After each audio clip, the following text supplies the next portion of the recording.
안녕하세요. 몇 년이나 지났지만 지금도 잊을 수 없는 사건이 하나 있습니다. 시어머니라는 사람 때문에 가슴에 큰 상처를 받고 시댁 사람들과 대판 싸웠던 바로 그날인데요. 그 전부터 시댁이랑 크고 작은 트러블이 있어 사이가 좋진 않았지만 그 일을 계기로 시댁이랑 완전히 연을 끊게 되었어요. 나뿐만이 아니라 돌아가신 우리 친정 아빠까지 모욕당하는 기분이라 정말이지 참을 수가 없었거든요. 저는 곧 있으면 쉰을 바라보는 나이이고 큰아들이 고등학생, 작은딸이 중학생입니다. 저희 아이들이 초등학교 다닐 무렵 저희 친정아빠가 돌아가셨어요. 아빠는 저를 위해 십수년을 희생하신 고마운 분입니다. 친정엄마가 돈 사고를 많이 치셔서 집이랑 땅까지 말아먹고 친정아빠 자영업 사업장까지 넘어갈 뻔했어요. 게다가 나중엔 저희 급식비까지 탈탈 털어가셔서 아빠가 엄청 화가 나셨죠. 그래서 제 나이 15 되었을 때쯤 부모님이 이혼을 하셨습니다. 지금은 이혼이 흔하다지만 몇십 년 전 특히나 저희 부모님 세대 같은 경우는 배우자가 아무리 큰 잘못을 해도 이혼은 거의 하지 않는 분위기였죠. 게다가 아버지가 아이들을 데리고 이혼하는 건 더더욱 생소한 모습이었습니다. 아무리 여자한테 잘못이 있어도 보통은 애들은 엄마가 키우고 아버지는 양육비를 보내는 등의 모습이 많잖아요. 저희 아버지는 저희 어머니 같은 철없는 사람한테 아이들을 맡길 수 없다며 저희 양육권까지 모두 가져오셨어요. 아닌 게 아니라 정말 엄마한테 갔으면 저희는 그대로 방치당해서 밥도 제대로 못 먹고 살았을지도 모릅니다. 그렇게 저희는 아버지 가게에 붙어있는 단칸방에서 생활하며 지냈습니다. 다행히 아빠는 사업 수완도 좋으셨고 워낙 친절하신 분이라 재기에 성공하셨어요. 그렇게 집도 장만했고 가게도 차근차근 늘려가며 저희 세 식구 잘 살아갔습니다. 아빠는 사춘기인 제가 엇나갈까봐 늘 노심초사였고 학교까지 거리가 먼데도 늘 저희들을 직접 운전해 등교시켜 주셨어요. 도시락도 2개씩. 저희가 남매다 보니 아빠는 아침마다 도시락을 4개나 싸셔야 했지만 자식들 손에 들려보낸 도시락통 텅텅 비어오는 것만 보면 밥 안 먹어도 배부르다며 특유의 인자한 미소를 지어주셨던 분입니다. 저희 많이 어려웠을 시절 아빠는 배를 골아도 저희가 먹고 싶어하는 음식, 간식 전부 다 사주려 하셨고 경기가 안 좋아 과일값이 하늘을 치솟아도 아빠는 사람들에게 돈을 빌려가면서도 저희 딸기며 사과며 다 사주셨어요. 그런 아버지의 사랑을 어찌 잊겠습니까? 그렇게 저희 대학까지 모두 보내고 아버지도 사업을 조금 축소하셔서 건강관리하시며 쉬엄쉬엄 해나가셨습니다. 엄마는 죽었는지 살았는지 모를 만큼 저희한테 아무 연락 안 하고 사셨는데 저희 대학 졸업하자마자 돈 빌려달라며 찾아오더군요. 그런 엄마 때문에 아빠는 또 한 번 큰 스트레스를 받으셨고 그 때문인지는 몰라도 갑작스런 위암 진단을 받으셨습니다. 그래도 자식들 시집 장가 가는 것까지 다 보고 죽겠다며 의지로 항암 이겨내시고 결국 완치 판정을 받으신 대단하신 아버지예요. 그렇게 저희 남매 결혼시키면서 각각 1억씩 해주셨고 아버지는 당신의 소임을 다 하셨다며 한결 어깨가 가볍다 하셨습니다. 그런 친정아버지의 사연을 남편도 잘 알고 있고 시댁도 어느 정도 다 알고 있었습니다. 시댁이란 단어만 올려도 절로 한숨이 나올 정도네요. 저희 시댁은 제가 친정아버지께 애틋한 마음이 있는 걸 굉장히 못마땅해 하십니다. 애초에 저희 결혼을 반대하신 이유도 며느리 될 사람이 홀아버지가 있어서였어요. 홀어머니들은 혼자 잘해먹고 잘 사는 반면에 홀아버지는 하나부터 10까지 다 챙겨드려야 하고 친정에 돈도 많이 들어갈 것 같다는 게 그 이유였어요. 막상 결혼하고 나니 오히려 반대였죠. 저는 친정아버지께 결혼할 때 1억이나 받았으며 결혼하고 나서도 이런저런 명목으로 용돈을 많이도 받으며 지냈어요. 반면 시댁에서는 돈 없다며 2천만 원 해주신 게 다고 그것도 축의금에서 다 챙겨가셨습니다. 저희 아버지는 아빠 앞으로 들어온 축의금 한 푼도 빠짐없이 다 저희 주셨고요. 그리고 결혼하고 나서도 여기 아프다 저기 아프다 이거 망가졌네 저거 사야 하네 하면서 저희 부부한테 몇백씩 뜯어가곤 했던 시댁입니다. 그러면서 제가 친정아빠 조금이라도 챙기려 들면 이래서 호랩이 있는 며느리는 드리는 게 아니라면서 노발대발하곤 하셨죠. 시어머니가 거의 그러셨고 손 아래 신우도 옆에서 거들었어요. 한 일화로 제가 결혼식에 아버지 손잡고 입장하면서 펑펑 울었는데 그것 때문에 시어머니가 결혼식 끝나고 저한테 삿대질을 하시며 너 결혼식 입장하면서 그렇게 세상 잃은 듯이 울면서 들어오면 어쩌니? 가뜩이나 혼주석에 친정엄마 자리도 비어있어서 내가 얼마나 창피한데 우리가 너 구박한다고 사람들이 오해하면 어쩌니? 괜히 우리 입장만 이상해지고 말이야. 라고 소리를 고래고래 지르시더라고요. 다행히 남편은 정상이라 시어머니한테 그게 무슨 망언이냐며 같이 맞서 싸웠기 망정이지. 시어머니 때문에 저는 그대로 도망쳐버리고 싶었답니다. 그리고 결혼하고 나서 처음으로 맞는 어버이날에 자기 아들 귀찮게 친정까지 간다며 노발대발 하셨습니다. 그해 어버이날이 주말이었거든요. 그래서 토요일은 시댁 가고 일요일은 친정 간다고 했더니 시어머니가 이러시더군요. 뭐하러 가? 곧 있으면 추석인데 추석날 가면 되지. 정말 어이가 없더군요. 어버이날은 5월이고 그해 추석은 10월달이었습니다. 친정아버지 마지막으로 뵌 날은 3월달이었고요. 거의 1년을 보지 말란 거잖아요. 너무 열받더라고요. 그래서 저도 참다 못해 시어머니한테 그랬네요. 그런가요? 원래 결혼하면 부모님 댁 자주 왕래하는 게 아닌가 봐요. 그럼 저희 이번 어버이날에만 시댁 오고 이제 다음 추석에 뵙겠습니다. 라고 했더니 시어머니가 무슨 말도 안 되는 소리를 하고 있냐며 소리를 꽥꽥 지르시더라고요. 친정이랑 시댁이랑 같아? 아니, 시댁은 더 가까이 있지 않냐? 그러니까 자주 와야지. 정말 우습게도 시댁과 친정은 고작 30분 거리밖에 되지 않습니다. 그저 갑질하고 싶어 우스운 핑계를 대신 것이지요. 아무튼 저는 그 당시 새댁이었지만 시어머니에게 쌓인 것이 많아 그대로 들이받았고 그 덕분에 시어머니랑 대판 싸우게 되었습니다. 시어머니는 저 같은 며느리 들이기 싫다며 아들더러 이혼하라 성하셨고요. 누가 봐도 어머님이 무리하게 구시다가 일이 커진 거라 남편은 제 편 들어줬어요. 그 덕분에 신우까지 합세해. 오빠, 너무한 거 아니야? 엄마 편 들어야지. 오빠 평생 키워준 엄마를 겨우 새언니란 사람 하나 때문에 이렇게 배신해도 되는 거야? 라고 하더군요. 겨우 새언니란 사람 하나라는 말이 빗으로 남아 제게 큰 상처가 되었고요. 그 덕분에 시댁과는 굉장히 소원해졌습니다. 솔직히 아예 안 보고 살고 싶었지만 뭔가 그럴 수가 없는 현실이었어요. 시부모님이 각각 앓고 계신 질환 때문에 대학병원을 다니시는데 그게 저희 집 근처에 있습니다. 그래서 3개월에 한 번씩 꼭 외래를 오셔야 하는데 대학병원 절차를 너무 어려워하셔서 저희 도움 없이 의사 진료를 아예 못 보시고요. 신우는 일이 바빠서 늘 외면했습니다. 참 어이가 없더군요. 평소에는 그렇게 자기네 부모님한테 잘하라며 저한테 뭐라고 하더니 막상 본인이 자식으로서 해야 할 일은 모르는 척하고 저한테 넘기려 하는 게 말입니다. 옛날에 때리는 시어머니보다 말리는 시누이가 더 얄밉다는 속담이 있지 않습니까? 하지만 제 주변에는 그런 신우 케이스를 본 적이 없었어요. 회사 언니들도 다들 신우 올케들과 사이좋게 잘 지내고 또 저희 고모도 사고만 치고 다니는 저희 친정엄마에게 생전 까탈스러운 말 한 번 하신 적 없습니다. 그냥 뒤로 묵묵히 돈 도와주시고 저희 봐주시고 했을 뿐이죠. 그렇기 때문에 제가 직접 겪은 신우라는 존재는 참 생각만 해도 싫더라고요. 이래나 저래나 시댁 식구들 모두 저를 처음부터 마음에 안 들어 하셨고 그렇기 때문에 저를 대놓고 차별하시며 기분 나쁜 말을 하셨기 때문에 저는 시댁이 좋을 수가 없었어요. 그치만 이래저래 왕래를 끊을 수 없는 환경이라 울며 겨자 먹기로 명절마다 만났었네요. 그리고 3개월에 한 번씩 병원 시중도 들어야 했고요. 그러다가 시댁과 완전히 연을 끊고 영영 보지 않게 된 사건이 있습니다.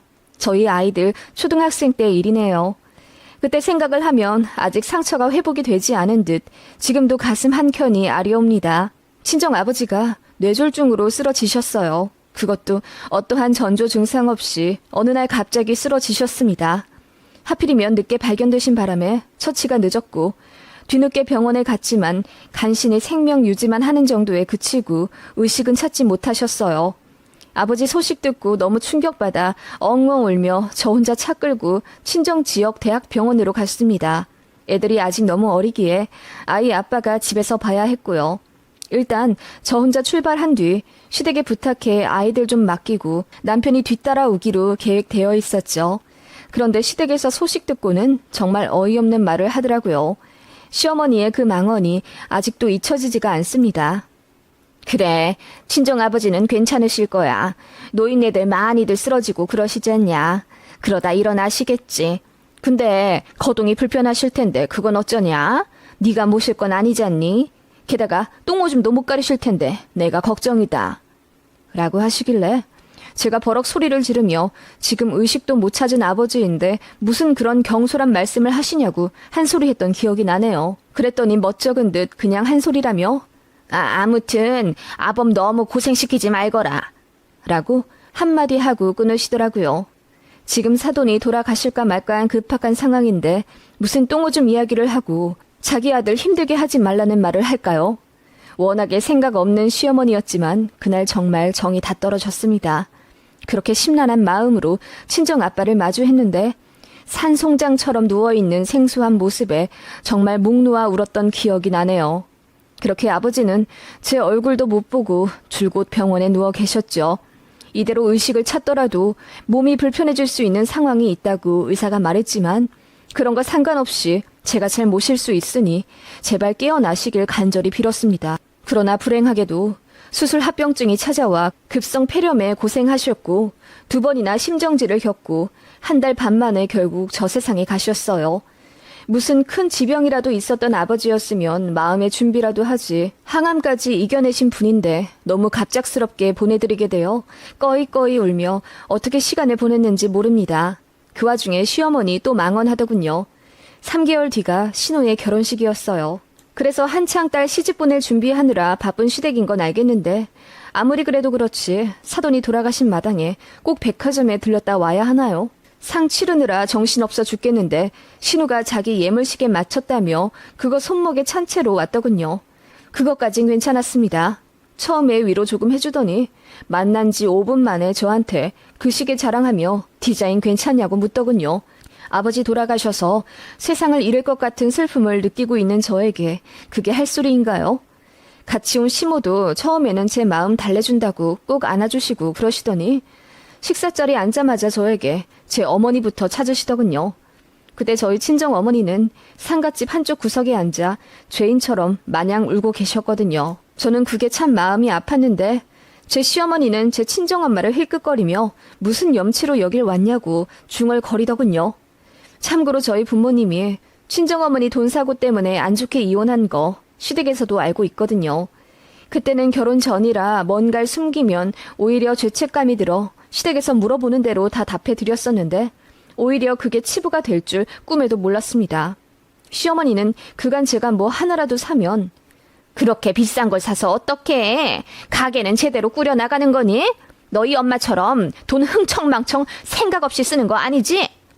라며 제 가슴을 후벼 파는 말을 아무렇지 않게 하시더군요. 그리고 아무리 부모님이 안 좋게 헤어지셨지만 어쨌든 제 친엄마인데 시모는 아무렇지 않게 제 앞에서 제 친정엄마 욕을 하곤 하셨습니다. 그런 게 듣기 싫어.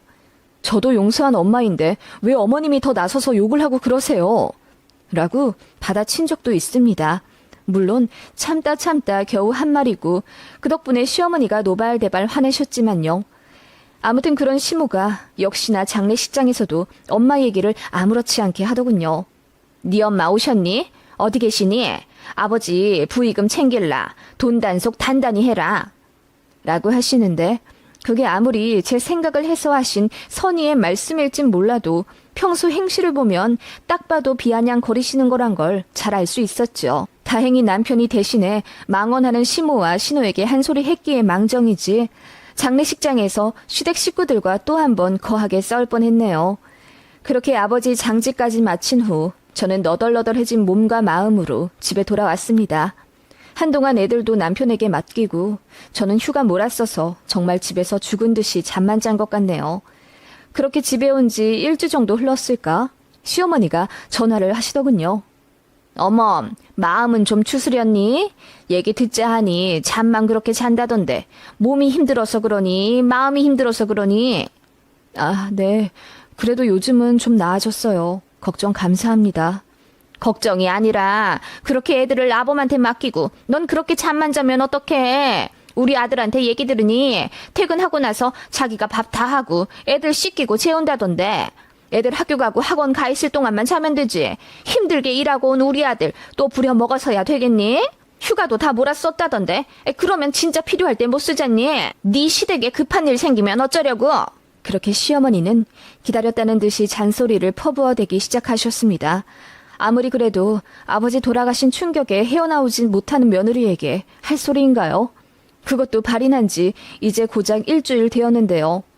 어머님은 제가 아이들 엄마이기 때문에 빨리 훌훌 털어버리고 씩씩하게 살아가야 한다는 뜻으로 하신 말씀이라고는 했지만 얘기 들어보면 본인 아들 고생할까봐 저더러 빨리 일상생활 회복하라는 말이었죠. 기가 막혀서 대꾸도 안 했습니다. 시어머니는 그렇게 한 소리 퍼부어 대시다가 결국 본론을 꺼내시더군요. 그나저나 부의금 다 정리를 했고? 네, 큰아버지랑 제 동생이랑 셋이서 다 정리했어요. 어떻게 나눴니? 네 엄마한테도 나눠준 건 아니지? 어머님, 왜 자꾸 네 엄마 그러세요? 그날도 사실 너무 불쾌했는데 아버지 장례식장이라 참았어요. 아무리 그래도 저희 엄마에겐 전 배우자 죽은 거고 발인할 때도 통곡하셨어요. 어머님 그러시는 건 정말 예의 아니죠? 아니, 뭐 그렇게까지 말을 한다니? 나는 그냥... 어머님은 예상치 못한 제 반격에 당황하셨는지 얼머무리시다가 결국 화제 전환을 하시며 이번 주 주말에 신우 예비 남편이 집에 식사하러 올 건데 저도 오라 하시더군요. 저는 솔직히 너무 가기 싫어서 그냥 바로 거절했어요. 예전 같았으면 제 거절에 시모는 버럭 화를 냈을 텐데 웬일로 살살거리며 저를 설득하려 하시더라고요. 그러지 말고 잠깐만 와서 식사 좀 하고 가. 조금이라도 움직이고 그래야 기분도 나아질 것 아니냐. 와서 내가 해주는 밥 먹고 가. 애들 고모부 될 사람이랑 식사도 좀 하고. 그리고 할 얘기도 있어. 그러니까 꼭 와라. 응? 할 얘기요? 무슨 말씀이요? 아니, 일단 주말에 오면 말할게. 아무튼 밥 먹으러 꼭 와. 응? 그렇게 애타게 저더러 오라고 하시는 시어머니였습니다. 제가 좋아하는 월남쌈까지 해주겠다 하시더라고요. 시댁 식구들 다 월남쌈 싫어하거든요. 이런저런 망언으로 제 마음을 복잡하게는 만들었지만 그렇게까지 부탁을 하시고 어쨌든 저희 친정아버지 일에 발걸음 해주셨으니 가긴 가야겠다는 생각이 들었어요. 그래서 주말에 시댁으로 갔습니다. 지금 생각하면 우울증의 한 증상이었던 것 같은데 정말이지 한 걸음 내딛기도 힘들더라고요. 온몸이 바닥에 붙어있는 것 같아 금방이라도 땅에 꺼질 듯한 느낌을 받으며 힘겹게 시댁으로 갔어요. 가는 도중에도 돌아오고 싶었지만 저를 위해 월남쌈까지 해놓으셨다는 시어머니를 생각해서 참고 시댁으로 갔죠. 그렇게 시댁 현관 앞에서 벨을 눌렀고 문이 열리자마자 저는 그대로 얼음처럼 굳어버렸습니다. 모래 같은 자잘한 가루 같은 것이 제 얼굴로 날아왔기 때문이죠. 눈을 뜰 수 없어 제가 소리를 지르자 남편도 놀라 무슨 일이냐고 저를 감싸 안았고 그야말로 아수라장이 되었어요. 애들도 놀라서 울고요. 이게 무슨 상황인지는 뒤늦게 파악하게 되었습니다. 바로 시어머니가 저에게 소금을 뿌리신 겁니다. 정말 황당하더라고요. 그게 에구 나도 이러고 싶진 않았는데 이제 곧 우리 딸 결혼이잖아. 그래서 혹시 몰라서 좀 뿌려봤어. 너무 기분 나빠하지는 말고. 응? 하시며 시어머니가 멋쩍게 웃으시더군요. 어머님, 지금 저한테 소금 뿌리셨어요? 응? 아니 그게 그래도 큰 경사 앞두고 있는 우리 딸도 좀 생각을 해야지. 그치? 조금 뿌렸어 조금. 자 어서 들어오너라. 어머님은 그렇게 서둘러 저를 들어오게 하셨고 저는 기분이 나빠서 팔을 뿌리쳤습니다. 어떻게 저한테 소금을 뿌리실 수 있어요? 왜요? 저 장례식장 다녀왔다고요? 그게 무슨 장례식이었는데요? 다른 사람도 아니고 저희 아빠 돌아가신 거잖아요. 우리 아빠가 무슨 귀신이라도 돼요? 어디서 악귀 취급을 하세요? 그게 아니라 원래 장례식장 다녀온 사람들한테는 소금 뿌리는 게 문화야. 너한테만 뿌린 게 아니라 우리 가족도 한 번씩 다 뿌렸다. 자, 아범도 뿌리고 우리 손주들도 좀 뿌리고. 응? 됐지? 그냥 하는 거야. 하시며 시어머니는 멋쩍게 웃으며 소금을 저희 가족에게 뿌리시더군요. 저는 열받아서 그대로 몸을 돌려 다시 엘리베이터로 탔습니다. 그랬더니 시어머니가 헐레벌떡 달려와 기분 상했다면 미안하다며 제발 밥 먹고 가라고 비시더군요.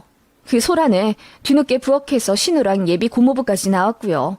신우가 입이 삐쭉 나와서는 여기까지 왔는데 그깟 소금 맞은 것 때문에 기분 나빠서 그냥 가는 거냐며 비꼬더군요. 그 말에 남편이 더 발끈해 그야말로 싸움이 시작되었고요. 애들은 미리 차에 들어가 있으라고 하고 저희는 아파트 복도에서 시댁이랑 언성 높여 싸웠습니다. 원래 장례식장 다녀오면 의뢰하는 거다. 뭘 그렇게 예민하게 구니? 그러지 말고 좀 들어와라. 내가 할 말 있다고 하지 않았니? 예민하게 군다고요? 어머님, 제가 그동안 많이 참아드렸어요. 저 무시하는 것도 정도껏 하셨어야죠.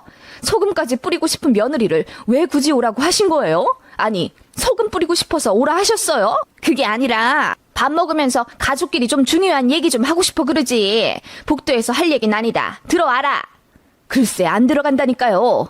장례식장에서도 진짜 참고 참았는데요. 어머님이랑 아가씨 경우 없는 행동 더는 못 보겠네요. 예의상 웃음도 안 나올 것 같으니 그냥 저 빼고 오붓하게 식사하세요. 예, 어떻게 너 빼고 먹니? 내가 할 말 있다고 하지 않았니? 그러니까 그 할 말이 뭔데요? 제가 소리를 빽 지르자 시어머니가 신우를 쓱 보더니 들어가라고 급하게 손짓하시더군요. 그러더니 저한테 작게 말씀하시더군요. 아니, 네 신우 다음 달에 신혼집 들어가잖니? 가전 몇 개만 좀 부탁하마. 우리도 이런 말 하고 싶지가 않아. 아이, 그런데 좀 급해서 그래. 시어머니는 그렇게 평소와는 다르게 팔자 눈썹까지 해가며 저에게 부탁하시더군요. 제가 어이가 없어서 돈도 없고 신우한테는 그냥 성의만 보일 거라고 했어요. 신우가 뭐 해준 것도 없거든요. 그랬더니 시무가 저더러 목돈 좀 생기지 않았냐는 겁니다. 그리고 아버지 돌아가셨으니 부의금이며 이것저것 정리하고 나면 돈이 좀 생겼을 텐데 신우한테 좀 해주라 이거죠. 어이가 없더군요. 그걸 아버지 돌아가신 지 3주도 안 된 시기에 저한테 말할 수 있는 건가요? 저보다 남편이 조금 더 빨랐습니다. 무슨 말도 안 되는 소리 하냐며 소리를 고래고래 지르며 시모에게 대들더군요. 그 모습에 시모가 너무 놀라 눈물까지 흘렸고 그 바람에 집에서 신우까지 나와 그야말로 아비규환의 현장이 되었습니다. 신우가 제 옷깃을 잡길래 저는 그대로 신우를 내동댕이 쳐버렸고 그 모습을 보고 시어머니가 놀라 저에게 달려드시더군요. 제가 가뿐히 피하자 어머님은 옆집 재활용 쌓아놓은 것에 넘어져 우당탕탕 난리도 아니었고요. 남편 생각도 않고 저는 그렇게 시댁 식구들에게 그렇게들 사시지 마시라고 소리를 질렀습니다. 소금 뿌려서 부정 막으면 뭐 하냐고요. 당신네들 생각이랑 마음부터가 부정하다고 했죠. 그리고 다신 안 보겠다고 소리를 질러버리고 왔습니다. 그 당시에는 남편 생각할 여유가 아예 없었어요. 저한테 혹시라도 뭐라고 하면 저는 그대로 이혼할 작정이었거든요. 다행히 남편은 제 마음을 이해해 주었고 제가 시댁 사람들에게 그동안 상처받은 것도 다 알고 미안하다 해주었습니다. 그리고 제가 앞으로 죽을 때까지 시댁 사람들 보고 싶지 않다고 한 것에도 수긍해 주었어요. 그렇게 그날 이후로 정말 시댁과 남남처럼 지내게 됐네요. 신우 결혼식에도 안 갔어요. 당연하지만요. 무슨 콩고물이라도 얻어먹으려 했던 모양인데 일이 이렇게 되니 시댁도 참 갑갑했겠죠. 그리고 만만한 며느리이자 올케가 한순간에 없어지니 꽤나 당황할 테고요. 뒤에서 제 욕 무지하게 한 모양인데 상관없었습니다. 앞으로 안 보고 살면 됐으니까요. 그렇게 거의 10년이 다 되어가네요. 시댁이랑 전화 한 통 한 적 없고 가지도 않았어요. 아쉬운 건 그쪽이겠죠. 저는 안 보고 사니 편합니다. 3달에 한 번씩 대학병원 모셔다 드려야 해서 하루에서 이틀을 무수리 노릇하며 쌩고생했던 저였지만 이제 그 노동 안 해도 되니 좋더군요. 제가 안 하니 신우가 발 동동거리며 본인 부모님 병원 처리해드리고 있고요. 아마 꽤나 제가 아쉬울 겁니다. 이쯤 되니 친정아빠가 저 편하게 살라고 도와주신 거 아닐까 생각도 들 정도로 마음 편히 지냈고요. 모든 시댁이 나쁜 건 아니겠지만 이런 사람들도 있더라고요. 시댁이라서 나쁜 게 아니라요. 긴 글 읽어주셔서 감사합니다.